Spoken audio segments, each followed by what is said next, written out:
The responsibilities of life can pull us in different directions, and we ultimately spread ourselves way too thin. My special guest and I discuss the urgency of putting ourselves first.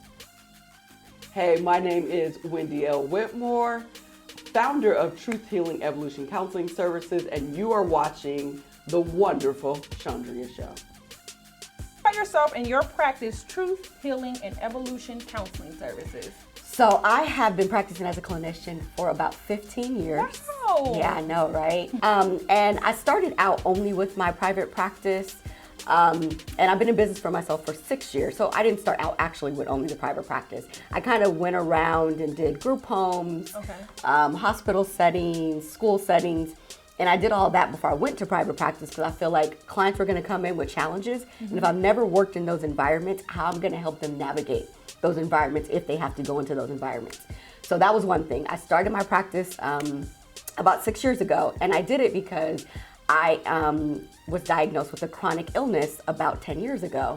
And so people weren't really feeling the fact that if I wake up at 6 in the morning and my bladder is inflamed and I can't get out of bed, you know, my bosses were like, well, you know, we're sympathetic, but we can't really empathize too much. So I went into business for myself because I needed to take better care of myself and kind of be able to schedule my own. So you know this topic day very well, the urgency of putting ourselves absolutely. first. So it's easy.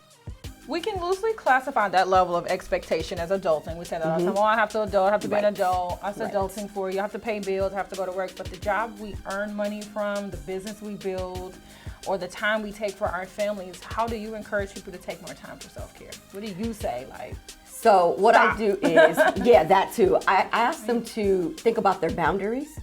And boundaries are things that they flex. And they're determined based on your relationships or the situations you're in. But then I take it a step further and I tell them, what are your barriers? These are your non-negotiables. And if you put the pockets of life, finance, family, friends, me, into those things, and you think about your boundaries and your barriers for yourself, then you have to make sure they apply to those things. And if those things are getting in the way of those boundaries and barriers, those are things you may need to disengage from or hit the pause button. Hit the pause button. Hit the pause button. Hit the pause button, engage. And Disengage. then it's great to have someone like you who can help them determine what's the right mode to be in. Right. What are some little ways to put yourself first when you're naturally a people pleaser? Like, how do you avoid feeling guilty? Oh, you know the first thing I have to tell people? What?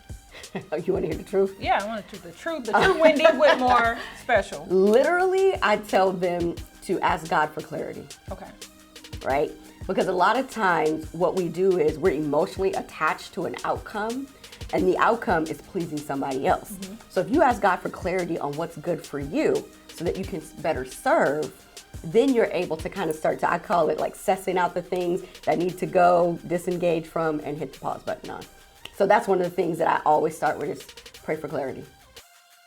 We are always in pursuit of our own happiness, even if we are laser focused on the happiness of others. What's an effective way of communicating our personal needs to others?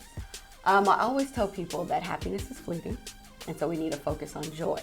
You need to think about the things that bring you joy. And so the foundation that you're building should be built on joy. And so I use the word contentment a lot. And people think, oh, I don't just want to be content. And I'm like, yeah, you want to feel like no matter what time, whatever's going on in your life, when you wake up, you still have joy.